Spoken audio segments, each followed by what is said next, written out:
Ол қандай қонақ екен, студияға шақырайын. Келе ғой. Қонақ.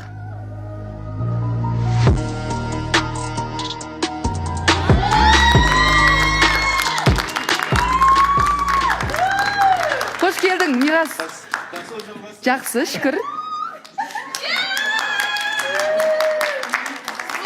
Деп тосын сый болып келдің, Мирас. Жаңа ғана қатысушылар айтып жатқан еді, Мирас. Сұрап алды дегендей. Что-то бәрі ботаға жауылып жатқан секілді ма, түсінбей жатырмын да. Кейін кезде бірақ көрдім, негізінде кеше сочқа салған болатын. Не намекаю, но хочу клубнику в шоколаде дей ма.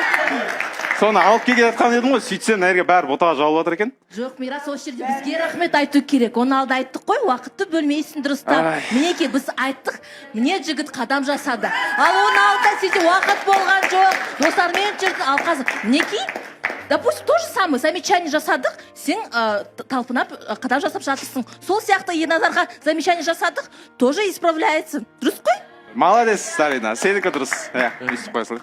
Қалайсыздар өздеріңіз? Жақсы, Мирас, келуің себебі, тосын сый себебі қандай? Беріп кетейін деген болатын. Көңіл ғой дейсің ғой, ең бас. Одан артық не керек, қыз баласына, шынымен де. Өзім дайын болмай қалдым да шығуға. Ұйқыдан тұрып келе салған сияқтысың ғой? Келе салдым сразу, бірден. Жақсы, жарайсың. Рахмет, Мирас, көңіліңе. Әй, Бота, бір нәрсе десейші Мирасқа. Тұра тұр, Мирасқа бір нәрсе десейші. Рахмет деп айтасың ба, білмеймін. Айдайхан кеше история салған осыдан кейін сразу звондады маған. Сен маған айтып жатсың деп ше, енді саған айтпағанды басқа кімге айтамын, сол себепті мен саған жаздым. Жақсы, махаббаттарың мәңгі болсын. Рахмет, Мирас.